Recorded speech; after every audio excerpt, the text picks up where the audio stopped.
My paranormal experiences started when I was really little. My name is Jason, and the very first paranormal experience that I can remember, that going back a long ways, I was probably 4 or 5. We lived in Connecticut at the time, and me and my dad decided that we're going to drive to Washington State to pick up my grandmother and my aunt and bring them back to Connecticut for a little while. And so we've been on the road probably about a day and a half. Felt forever when I was that young. We used to drive a 1987 Ford Ranger pickup truck, and I was in the front seat. I don't remember if I was in a booster seat or a car seat or anything. I just remember being in the front seat, and it was late at night. We were driving on this 2-lane highway, and of all the experiences I've had, this is probably the one that keeps me up at night. And that's because along this 2-lane highway, there were trees along both sides. What type of trees? I don't exactly remember. Flowering trees or a fruit tree or some sort. So we're driving along, and I had just woken up and just looking around, seeing where we're at. Never really been able to see too well in a car. Look out the window, and I see this black figure jump out of a tree and start running alongside the truck. And it kept up with us for a good bit. We were driving 55, 65 miles an hour, probably 200, 300 meters. This thing was running right beside the truck. Pitch black outside, but you can perfectly make out this figure. It was like darker than everything around it, and there was no lights shining on it, but it was running on the side of the road right next to the truck, probably 15, 20 feet from the truck side. It terrified me. I don't remember if my dad's seen it. I do remember asking him about it years and years ago, but he just doesn't remember exactly if he's seen it or not, and doesn't remember exactly what road. But I could see it clear as day. I mean, to this day, I can see it. I mean, it was beautiful weather outside too. I mean, it wasn't cold. It wasn't hot. It was probably midnight, 1 o'clock in the morning. Maybe a little later than that. We were just driving and sitting in that front seat, that figure. I mean, I knew at my age at that time, that wasn't possible for something to be able to keep up with a truck traveling anywhere from 55 to 65 miles an hour, for 200 or 300 meters. And this figure to this day, probably 6 or 7 feet tall. If I had to put weight on it, it appears like may have been about 200 pounds. It was a lot thinner, but more built than what I am to this day. I'm kind of rounded today, but just seeing that and being 4 or 5 years old, and the only two people in the car is me and my dad, driving this old Ford Ranger. That is truly my earliest memory of a paranormal experience. Going from there, going back to Connecticut, we had this house in Connecticut, and this was shortly after we picked up my grandmother and my aunt from Washington, and we were living in this house. It was a 1-story house in a nice little neighborhood. I remember the neighborhood because I used to play out front every day, not having school because I was too young for school at that time. But this house, I mean, it was a creepy house.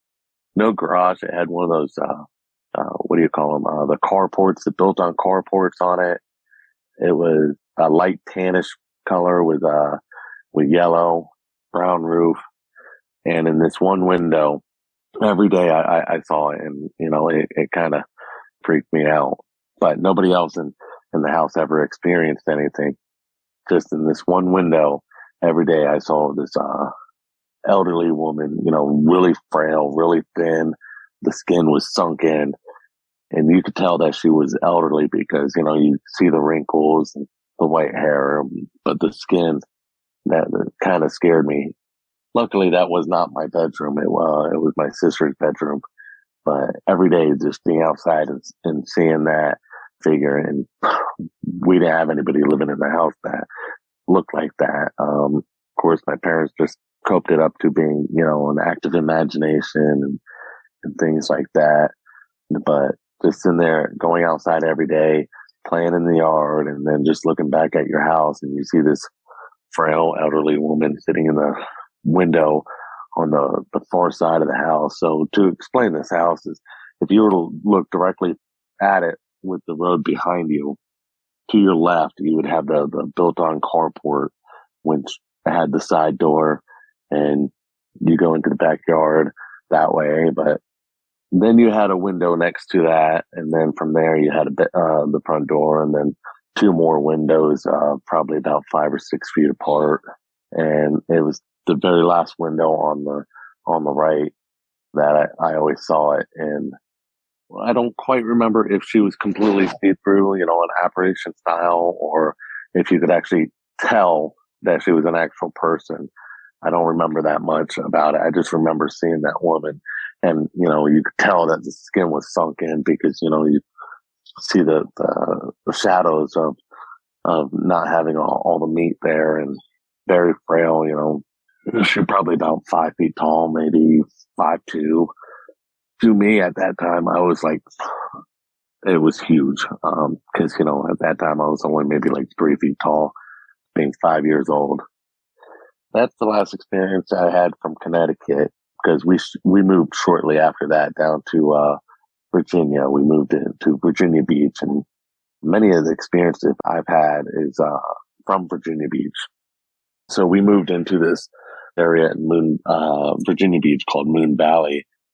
To lead up to the experience, what happened was, I was in school. I was in kindergarten at the time. I remember that. I had this friend of mine, Nicole, my best friend. She was awesome. And we lived probably 2, maybe 3 blocks from each other, give or take, But one day she was coming over to my house to play, and I completely forgot about that. And I got so excited that I was going to jump in the truck with my dad and my grandmother and go to the store. And when we got back from the store, we got stopped by the police, and there was a huge crowd outside our cul-de-sac. The cop asked my dad if, when he saw me in the back seat, and asked me if I was Jason. And my dad was like, yeah, why? What's going on? And the cop's like, well, you better get home. His mom's freaking out.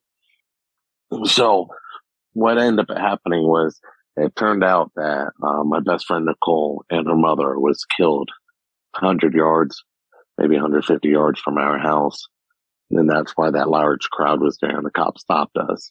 But it's because of that, with all the experiences that comes next. So just to give you a slight backstory, and what experiences I've had next was, every night for 4 or 5 years, maybe 6 years, no matter where I lived in Virginia Beach, it was apartments, houses, my grandfather's place, staying in a hotel, going camping, and it didn't really matter. But every night I would feel someone tugging on my shirt and whispering in my ear, Jason, let's go play. Jason, let's go play. Jason, let's go do this. Jason, let's go do that. Every night for years. And every night, waking up and after feeling somebody tugging on your shirt and someone whispering in your ear, let's go play, or let's go do this, or let's go do that, rubbing the sleep out of your eyes and looking around and nobody being there, it kind of freaks you out as a little kid. I ended up climbing into my parents' bed almost every night, no matter where we were at, my grandfather's house, my aunt's house, going camping, or in a hotel or something like that. It was always every night, getting that tugging on your shirt and hearing that whisper every night. Climbing in my parents' bed, and they ask me what's the matter, and I say the same thing every night. Mommy, Daddy, she won't leave me alone. She won't leave me alone. She won't let me sleep. She keeps waking me up. And they're like, who? And I'm like, Nicole. Now, mind you, my friend Nicole was killed when we lived in an area called Moon Valley. She was killed, and it was all over the news and everything when it happened. But for years, just sitting there saying, "Hey, yeah, she won't leave me alone. She won't leave me alone. She's waking me up. She wants to play. She wants to go do this. She wants to go do that." It kind of scares you because you're sitting there as a child knowing that this ain't possible because she's dead. So it's like, what do? Every night, every time I would climb into my parents' bed, they were like, okay, well, they would let me sleep there and fall asleep. And 3, 4 o'clock in the morning, every morning, my dad would pick me up out of their bed and take me back to mine. And I would end up waking back up in my bed. But every night, about the same time, 11, 12 o'clock at night, sometimes a little bit later, 1, 2 o'clock, but I'd be climbing into their bed. My dad, he never really slept much when I was growing up. He would get maybe 4 or 5 hours sleep, but he was always up late and up early and working and everything. So he was pretty much like my rock, and my mom being my shield. I guess you could say it. My dad being my rock, my mom being my shield, always looking out and making sure I felt comfortable. And again, it's every apartment, every house, every hotel room, every campsite. It was always the same thing for years. I guess it probably ended right around when I was 10 years old, when she finally just quit leaving me alone. But that's when other things started happening. And the biggest one was we moved into a new house and in a HOA subdivision kind of place in Virginia Beach, Timberlake. We had a 2-story house and it was fairly new. If I remember, I think it was built in 1989, 1990, and we moved in there 96, 97. So it was a fairly new house. But from the start, this house did give you the creeps. We never knew why. Always strange and creepy. Nothing bad ever happened there, but it was just that feeling you got from this house. So it was a 2-story house, and looking at it from the street, the garage is on the right, and directly above the garage is a bedroom. And then next to the garage, you have the front door, which had one of those the coverings, and then you had the living room right there. So it's 2 windows for the living room. So you walk into that house through the front door, and immediately to your right, you have a coat closet, the garage door for the entry for the house, and then the stairs to go upstairs. Off to your left, you have the formal living room. You go down to the hallway. You got the den in the back to the right, and the kitchen to the left. And behind the kitchen was the formal dining room. That's the first floor. The second floor, you go up the stairs, and to the right, you have my brother's bedroom. And directly in front of you from the stairs, you have the big bathroom. And then you kind of go around the little corner there, and you have the laundry room closet type thing. It was just 2 doors you slid open, and there's the washer and dryer. Go down the hallway, and with the door to my brother's room to your back, directly in front of you would be my parents' bedroom. You have another little curved corner to go around. Right next to my parents' bedroom would be my sister's bedroom. Right next to them would be my bedroom. And I had the smallest bedroom in the house, being the youngest boy, and my brother having the biggest. He's the oldest. And then both my sisters having to share, because you can't share a bedroom with a boy and a girl, especially at our ages at that time. Yeah, my bedroom sat directly above the front door, so you could hear people coming in and out, hearing the front door and everything. My closet was directly above the stairs, so you could hear people coming up the stairs, you could hear people coming in and out of the house. Most of the occurrences I've had in this house would be in that bedroom. The first one was I had the closet door open. We've been cleaning out the closet, and we worked late, and probably about 8 o'clock, I decided to go to bed. I was about 10, 11 years old. And the closet door is open, and you could see a figure in this door. I've always liked sleeping with the lights off. I've never liked having lights on when I'm sleeping. But in this closet, which the door is right next to my bedroom. And I had a set of bunk beds, so I always slept on the top bunk. But looking into the closet, you could see this figure. It was a 7 foot door, and this figure came extremely close to the top of the door from the floor, and you could see the face. It was white. I mean, white. You take a white piece of paper, and it was like whiter than that. It's like almost whiter than Casper white. And Casper is almost see through, but black eyes. And I remember that because I got so freaked out over that I ran down the stairs into the living room and jumped on the couch right next to my parents. And I was like trying to bury myself between my dad and my mom. They were watching TV and they're trying to figure out what's going on. But what ended up happening was while laying there, I couldn't get to sleep, couldn't figure out why. Just looking at this door, the closet, but this figure was standing right there in the doorway, white face, kept winking at me. I know that's the weirdest thing, but being 10, 11 years old, it's the craziest thing. Weird, crazy, scary. I was freaked out. I kid you not. You can't see any hair. You can see the nose and the mouth and where the eyes are supposed to be, but everything else, the rest of the figure was completely black, but the face was all white and black eyes and just kept winking at me. 5, 6 minutes, just kept winking at me. I got so terrified. I did. I literally jumped off the bunk bed, ran downstairs and tried to bury myself between my parents. And they're trying to figure out what's going on. And I'm like, there's somebody in my closet. And my dad's like, what? I was like, yeah, somebody's in my closet. So, of course, being a protective dad, he goes upstairs first, followed by me and my mom. My mom's holding my hand.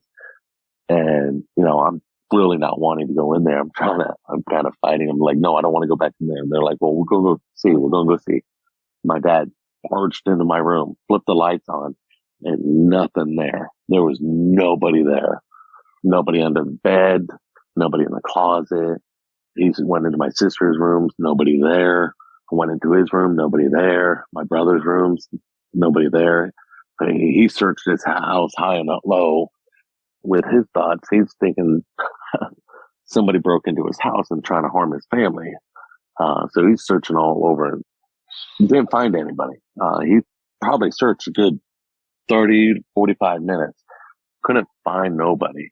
And finally, they got me to go back in my bed and we're like, well, we searched it, but there's nobody here. And I kept telling him, it's in the closet. It's in the closet. And he was like, well, I'll look in the closet again. And he looked and my closet wasn't that big. It was maybe 3 feet by 4 feet and 7 or 8 feet tall. I mean, it wasn't very big. It was a small closet for a small room. It didn't need to be huge.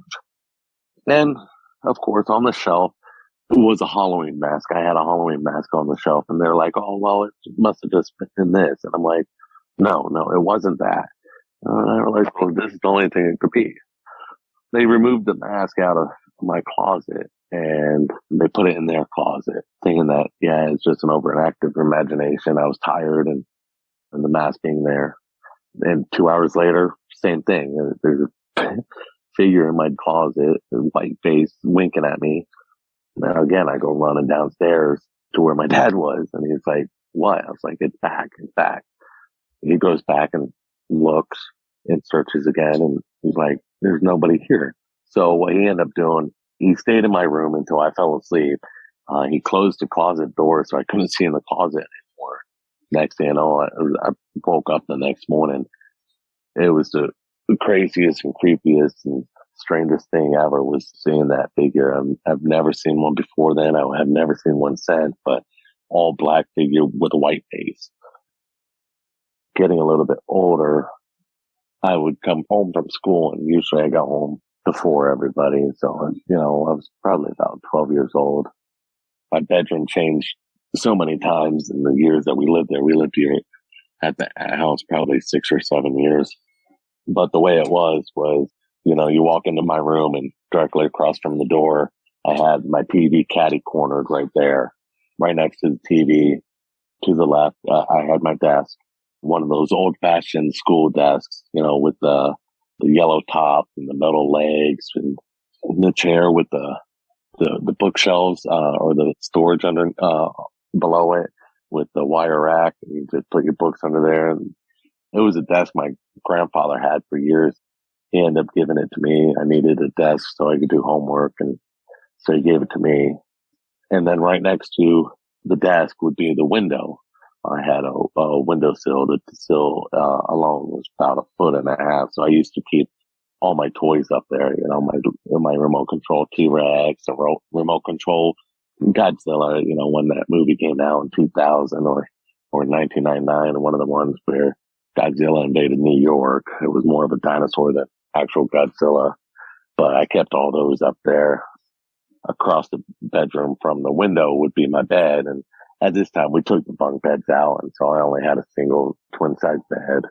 And of course my end table between my bed and my closet door. I remember this one quite clearly. I was just talking to my mom about this a couple weeks ago.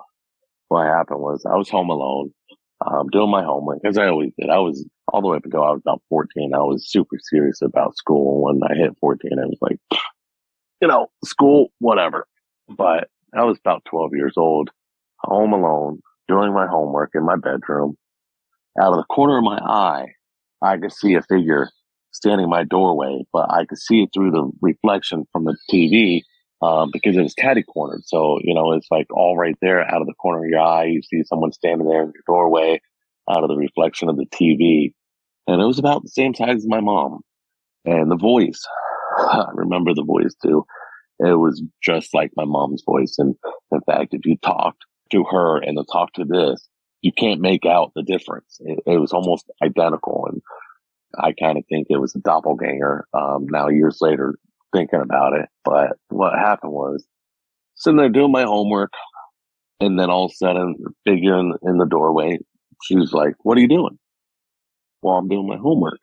"Well, why are you doing that?" "Well, it needs to be done." So for 30 minutes, 30 whole minutes, this is going on. I'm having a full conversation with this figure. 30 minutes. All right. That's 30 minutes. Full conversation. And in my eyes, I'm seeing it as my mom. So 30 minutes goes by. My mom finally comes in, my real mom now. "Jason, who are you talking to?" And I'm like, "Mom, I was just talking to you." She goes, "No, I just got home." I'm like, "No, Mom, we've been sitting here for like, I don't know, 20, 30 minutes talking." She's like, "No, Jason, I just got home from work." And I'm sitting there like, "No, that's not possible." You were just standing there for 30 minutes talking to me about my homework and what I was doing and why I was doing it and everything. And she was like, "Jason, I just got home from work. What do you want me to say? You check my car. Car engine was hot because I did go outside because I didn't believe her. I was thinking she was trying to mess with me. Her car engine hot. In fact, it was a white Dynasty she was driving at the time, and every now and the fan would stay running for a few minutes after she shut off. And when I got out there, the fan had just shut off when I put my hands on the hood. So she had actually did just get home, and I'm sitting there. At the time, I was almost in tears because I'm sitting there like, okay, then if I wasn't talking to my mom and she sounded just like my mom and was the same height as my mom, then who was I talking to? I mean, even to this day, I still can't figure it out. And that's why I've gotten to the paranormal. But back then, I was almost literally in tears because I'm sitting there thinking that maybe someone had broken into the house and ran off when they heard my mom come in. It was the craziest thing, and something that one day I would love to figure out what happened. But in the reflection, you really can't see too much details because it was just a reflection in a black screen. Her shape and her size, her hairstyle, it was all the same in the reflection. And her voice, I mean, I'm telling you, I would never forget that voice because it was identical to my mom. I didn't have too many more experiences after that in that house. It was, I want to say about a year and a half, maybe 2 years later that we ended up moving out of the house. My dad got a promotion and it required us to move down to Georgia. So we moved from Virginia Beach down to Georgia. we would go up there for Christmases for a few years and Thanksgiving. During the summer, we'd take a couple weekends to go up, run up there because my grandfather still lived up there. And so we went up to go see them. I would have one more experience in that house, even not living there because, my aunt and uncle end up, renting the house for my parents before they end up moving down to Georgia as well. But one more experience. We were all in the den. Now, just to remind you how the house layout was from the street, you have the garage to the right, then you would have the front door, then you'd have two windows for the formal living room. You go through the front door and you'd have the coat closet, you'd have the garage house entry door, and then a set of stairs, your formal living room to the left. You go down that hall and you'd have the family room or the den or the TV room, whatever you want to call it, to the right. And then you'd have the kitchen to the left, and behind the kitchen, you have the formal dining room. But it was late one night. We were all in the family room watching TV. You know, the back door would be right next to the kitchen. And then right next to the back door would be the fireplace. And then there would be a window, and the TV was catty cornered right there at that window. The only two windows in the whole room would be the back door and that window. But, we'd sit there watching TV, and then all of a sudden we're not watching TV anymore. We're actually looking at a figure, that's standing in our window, peering in. My dad and my uncle both decided to go to the front door, trying to make it seem like, oh, hey, it's something out of the garage or something like that. I forget exactly what he said, but they went to the front door and quietly went out the front door and ran. One ran around the house one way, and then one went the other way, trying to catch this person because it was clear as day. I mean, it was dark outside. It was night, but you could clearly see somebody sitting there. The facial, looks, the hair, the size, the tone of skin. It was a lighter white, but it wasn't like super white. It was maybe an eggshell white or something like that. It was a little bit of an offset. They ran around that house and they never saw anybody. They went down to the lake because there was a lake behind the house. Nobody was running around back there. They went like 4 or 5 houses down each, and nobody was going through anybody's backyards. And the one thing that stands out the most about that memory was we had those, security lights, the motion sensor lights on both corners of the back door of the house. They never went off until my dad and my uncle got out back. They never went off, and that figure was standing there in that window, and the security lights never went off, which was probably the scariest thing. But a couple of days after that incident, we came back down from Virginia and we went back to Georgia where we lived. It was probably about another 8 months, 9 months after that my, aunt and uncle decided to move down to Georgia as well and leave Virginia Beach. We had a house down here in Georgia, and I didn't have actually too many experiences in this house. Out of all of it, 3 stand out the most, and they're 2 of the weirdest ones, and then one that actually had me kind of concerned. So at our new house, the way it was one of those L-shaped houses, and the garage stood proud from the rest of the house, so, but it was still attached. 2-car garage, 4-car, driveway. Pull in and walk the little path around the corner and go down the side of the house to the front door. And then, to the left, you'd have the family room or the living room or the TV room, whatever you would call it. We always called it a living room. It was the living room to us. That's where the TV was. That's where, when we had major family dinners, we set up all the tables in there for dinner. When you come into the living room, there's a door to your left, and that goes to the dining room and the kitchen. That's how they were set up. You walk into the dining room, and then the kitchen was like right there to your left. So it wasn't too big. But when you come through the front door and you go to the right, that's where all the bedrooms are. So you go down the hall, and the first door on your left is the master bedroom, which was my parents' bedroom. First door on the right is my sister's bedroom. Second door on the right is, my other sister's bedroom. And then all the way at the end in the back of the house was my bedroom. So it's like, go down the hall, master bedroom on left, both my sister bedrooms on the right, In front of you would be the bathroom, and then go around the little corner. There's another door right there for another bedroom. That was my bedroom. These occurrences didn't happen till years later. So one night I was sitting up at late at night. I had just gone off work. I was relaxing and everything. Before I went to bed, I hear something fall. It wasn't loud crash or anything, but it was loud enough for you to hear it over the TV, because right behind the couch it was master bedroom. So I didn't want to keep my parents up. So I had the TV turned down low, but sitting there watching TV and I hear this loud thing drop. So I'm like, okay, well, what was that? So I get up. I'm looking all around trying to figure out what it was. And the only thing that I came across was a box of trash bags in the laundry room, which, you got to go through the dining room and then into the kitchen, through the kitchen. And the way the kitchen was set up is like a little L shape. You had the fridge to your left, and then go around the little corner. You had the counters along the wall and the sink. And then to your right, you had the stove. And then right next to the stove, it was another little room, which was the laundry room. You go into that laundry room, and there was a box of trash bags on the floor. And I'm like, okay, well, maybe we didn't put them away right. It was too close to the edge. So I picked them up, not thinking of anything. I put them back on the shelf. I go back to watching TV, and a few minutes later, I hear something else drop. And it was the same sound. So the first thing I did was like, okay, well, let me go back to the laundry room and check. So I went back to the laundry room, and the box of trash bags was on the floor. So this time I'm like, oh, okay, so this is strange.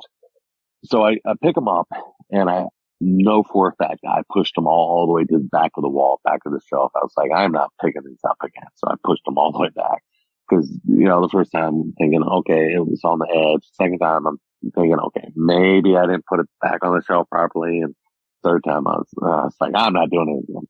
So I pushed it all the way back to the back of the shelf, and I go back to watching TV. And it was about 10, 15 minutes after that. I hear the sound again. So I'm like, okay, what is that? So I get up, and again, this box of trash bags was on the floor, and I'm sitting there like, no, I'm not dealing with this. So I took that box of trash bags and I threw it on the kitchen sink. I was like, you're going to stay there. I'm not picking you up again. Never could figure out why they kept falling. No sounds or anything, people walking, nothing of that, to let you all know somebody's in there messing with you. And of course, I was the only one up. Everybody else was asleep. My parents were asleep. My little sister was asleep. My older brother and older sister had already moved out of the house. My brothers went into the Navy, and he was stationed, if I remember, I think he was stationed in Virginia Beach at that time. My older sister, she lived in a house over there across town from us. And my little sister, she was asleep, and my parents were asleep. So, and then back in 2014, we had a lot of rain, and me and my parents and my nephew, we went up to Virginia to help my grandfather out. He needed some help, so we went up there and helped him. And it rained for like 3 weeks straight down in Georgia. So we drove through a tropical storm coming back home, because we had to get back home. I had to get back to work. Both my parents had to get back to work. We got in probably about 9 o'clock at night. So we were all tired. It was a 10-hour drive, and made it even longer because we were driving through a tropical storm at that time. We get home and get our clothes bags in and everything. So everybody's like, okay, well, we're going to bed. And I really wasn't that tired. So I was like, well, I'm just going to stay up a little while longer. And then, we go to bed. Then I'm sitting on the couch watching TV. I was watching, NCIS. I remember that, because this night it kind of opened my eyes a little bit to, not always going to investigate the sounds that you're hearing. Sometimes you got to give it a little while, but this one night, this is what really opened my eyes to that. But, sitting there watching TV, watching NCIS, and I'm hearing this dripping sound. It's going on for a few minutes. And of course, it's raining outside, and you can barely hear the rain when it's pouring through the roof, because it's all the insulation and everything. But I figured, I better go figure out what this sound is. So as soon as I went to go get up off the couch, I had both my hands out and my legs braced so I could stand up. And I felt hands on my shoulders holding me back. You could feel the hands, all 10 fingers holding onto my shoulders, keeping me down. and I couldn't stand up. And this went on for about 20 seconds, but about 15 seconds of this happening, you hear this just large crash. And I'm sitting there like, what in the world? And then a few seconds after that, I'm released and I was able to stand up. I got up, went into the dining room, and as soon as you walk into the dining room branched to your right. So it kind of went to your right from the door. And we had a fish tank right there next to the door in the dining room in the corner next to the window of the dining room. So you come in, you had our dining room table, and we had the china cabinet against the other wall, fish tank next to the door. And then on the back wall, there was one of those garden windows with the shelves that you could put plants in. But that corner between the window and the fish tank, the ceiling had collapsed. No, the roof didn't collapse, but the ceiling did. The drywall did. It came completely down. It turned out that there was a leak there for a little while, and all the rain that we've had, the insulation soaked everything up and wouldn't hold anymore. So drywall couldn't hold anymore. So it ended up collapsing. But if I had gotten up and found that leak, I would have been directly underneath that section of the ceiling that had collapsed when it did collapse. Whatever or whoever held me down kind of opened my eyes to always give it about 20, 30 seconds before I go investigate whatever sounds I'm hearing because of it. The next experience that I've had would come about 2 years ago. I was living in my aunt's camper because we had sold the house in the town we moved in and moved out to the next town over. And because we were still looking for a house, we pulled our camper out there and out to my aunt's land. And it was my aunt's house, and then her camper, and then my parents' camper, all in the front yard. My aunt allowed me to rent out her camper so I could have a bed and place to sleep. But one night I'm in bed sleeping, and my dog's curled up with me and everything, and there's like nothing in this world that could get him out of bed in the middle of the night unless he's really got to go to the bathroom. I'm sitting there sleeping, and next thing I know, I'm hearing this light tapping. I mean, it wasn't loud. It was just like a tap, tap, tap, tap, tap, tap, tap, tap. Not loud. The only reason I heard it was because my dog was started growling, and I couldn't figure out why. It was one of those very ferocious, you better back off or I'm going to attack, protective growls that they do. They're trying to protect you, but they're trying to be aggressive at the same time, trying to ward off any dangers. Now, the reason that it's so weird is because my dog is only 20 pounds. He's a small dog. So I'm hearing him growling, so I'm getting up and I'm looking around and I'm hearing this tapping on the side of the camper. And I'm like, okay. So I get up and he's growling. I'm trying to keep him back so I can go out the door and find out. So I go out there with a flashlight and look around. There was nobody there. 3 mornings later, because I used to get up and I actually still do, but I used to get up at 5 o'clock in the morning at that time. So I'd go to work. I had gotten up. I had let my dog out. I let my parents' dog out so they could use the bathroom. And I was walking over to my car, which was on this other side of the yard from where we were at. And I had forgotten my wallet in my camper. So I'm like, oh, well, let me go get my wallet. So I'm walking back and I see this figure walk right between our campers. And at the time I'm thinking, oh, well, but, my dad must be up and whatnot. So I go in, I grab my wallet, and then I go around to my parents' camper and I go inside and nobody's in there. So I go up to the bedroom and both my parents were still asleep in the bedroom. And I'm sitting there like, okay, what was that? I only saw that one other time in the morning. And after that, I never saw it again and never been able to figure out what it was. It wasn't a person because all you see is the black shape. You didn't see any color of the clothing or anything. You didn't hear any of the sounds of the footsteps on the leaves, but the tapping only happened that one night. And then the next morning, a couple days later, I saw that figure. And then a couple days after that, I saw the figure again. Those are my paranormal experiences so far. If you've had a paranormal experience and would like to be a guest on the show, please contact us by going to myparax.com. That's myparaex.com. Thanks for listening.